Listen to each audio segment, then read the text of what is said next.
You have a routine you've never told anyone about. You wait for the sound of the shower, or maybe they fall asleep and the phone is right there on the nightstand.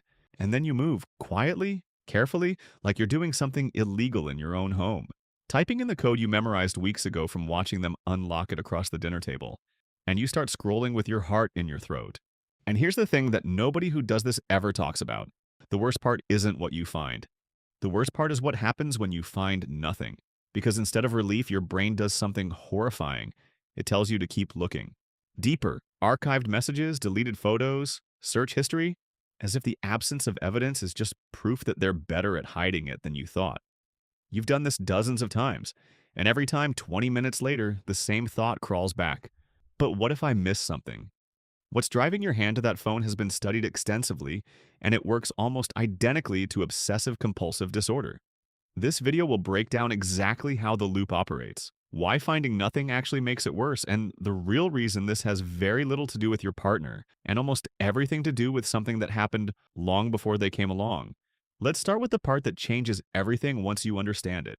You think you're checking their phone to find out if they're cheating, hiding something, talking to someone they shouldn't be. That's what it feels like, but that's not what's actually driving the behavior. What you're looking for is certainty. The unshakable, bone-deep feeling that everything is okay, that they're yours, that the relationship is safe. And you believe somewhere in the back of your mind that the phone holds the answer, that if you just look thoroughly enough, you'll find the proof your nervous system needs and the anxiety will finally stop. But here's what clinical psychology has known for decades. Checking never produces certainty. It produces a short window of relief, usually minutes, followed by a stronger wave of doubt than the one that started it. This is called the reassurance-seeking loop, and it's one of the most well-documented patterns in anxiety research. Your brain doesn't file a clean inbox as everything is fine. It files it as everything is fine for now. And that for now is the trap. Because tomorrow there will be new messages, new interactions, new opportunities for doubt. And the only way to feel safe again is to check again. You're not solving anxiety by checking. You're training it to come back louder. Now, in a minute, I'm going to tell you about a psychological experiment that will make you rethink everything you believe about trust in relationships. It involves how your brain processes doubt, and why the most trusting people aren't the ones with the most evidence that their partner is faithful. It's actually the opposite. But first you need to understand where the checking reflex comes from. Because it didn't start with this relationship. Ask someone who checks their partner's phone when this started, and they'll almost always point to a specific event. My ex cheated on me? I found messages I wasn't supposed to see. Someone I trusted lied to me and I didn't see it coming. But here's what therapists who specialize in betrayal trauma have found. The phone checking often predates the betrayal. It's just that the betrayal gave it permission to fully surface. Dr. Jennifer Freed's research on trust and violation shows that people who experienced unpredictable caregiving in childhood, a parent who lied, who was emotionally unreliable, who said one thing and did another, develop a specific form of hypervigilance. Their brain learns early. The people closest to you are capable of deception, and the only way to protect yourself is to verify, constantly. That vigilance goes dormant for a while. You might not check your first partner's phone or your second, but the moment something triggers the old wound, a late reply, a name you don't recognize, a night they came home later than expected, the system activates. Not because this partner is untrustworthy, but because your nervous system was preloaded with a template that says, people who love you will eventually betray you. The only question is whether you'll catch it in time. The phone checking isn't a response to your current relationship. It's a response to every relationship where trust was broken before you had the tools to process it. Your partner just happens to be standing in the blast radius of a wound they didn't cause. Now, here's the study I mentioned earlier, and it genuinely reframes how trust works. Researchers studying trust in close relationships found something that seems completely backwards at first. They measured two groups, people who reported high trust in their partners and people who reported low trust. Then they gave both groups access to information about their partner's private communications. Here's what happened. The low trust group, the checkers, the verifiers, read everything carefully, analyzed it, looked for threats, and afterward, their trust didn't increase, even when the content was completely innocent. Their doubt either stayed the same or got worse because their brain found new things to question. The high trust group, many of them chose not to look at all, and when researchers asked why, the answer was almost always some version of, I don't need to, I already trust them. And this is the finding that changes everything. Trust doesn't come from evidence. It comes from a decision, a willingness to be vulnerable without proof. The high-trust people didn't have more evidence that their partner was faithful. They had a nervous system that could tolerate uncertainty without needing to resolve it through surveillance. That's the difference. It was never about what's on the phone. It was about what's in the nervous system holding the phone. Now, here's where this behavior starts destroying the thing it's trying to protect.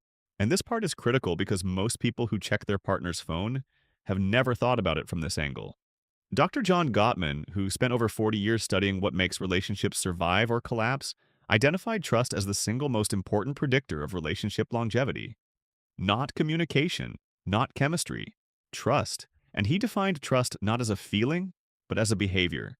The ongoing choice to put your partner's needs alongside your own.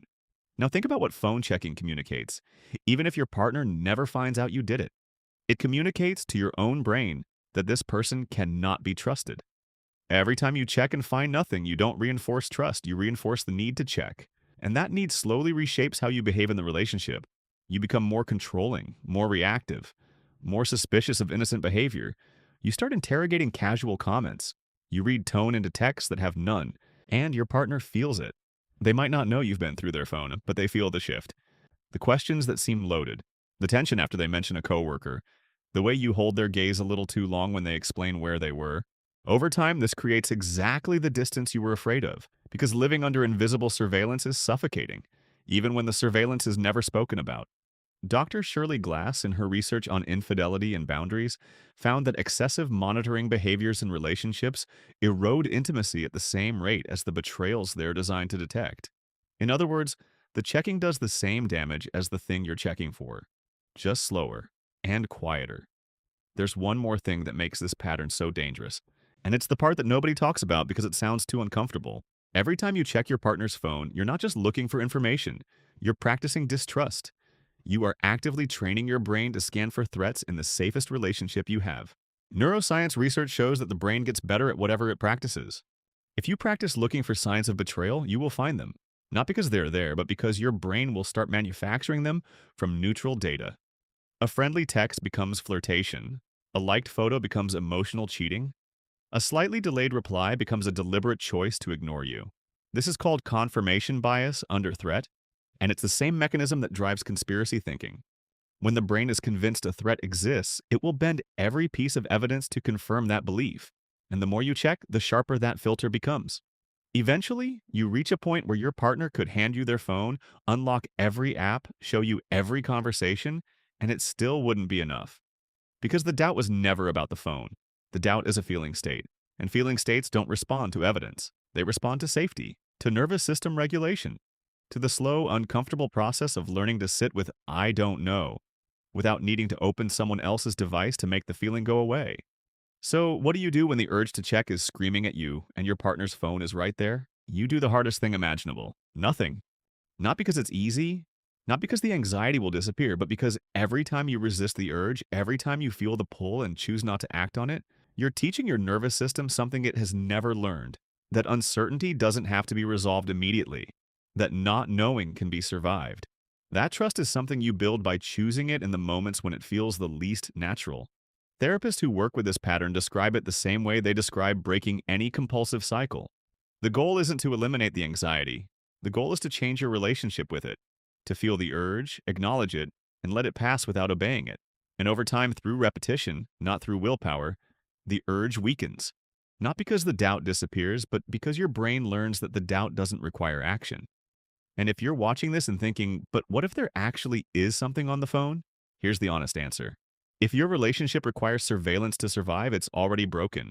The foundation it's built on can't hold two people without one of them standing guard. Trust isn't knowing your partner will never hurt you. Trust is choosing the relationship anyway with the full understanding that you can't control another person. Only how you show up. And showing up means putting the phone down, because you're brave enough to be unsure. If you've been carrying this pattern and never understood why, now you do. Subscribe. We break down the psychology behind relationships every week. And if you've already picked up your partner's phone this week, the fact that you watched this whole video means something is already shifting. Don't waste that.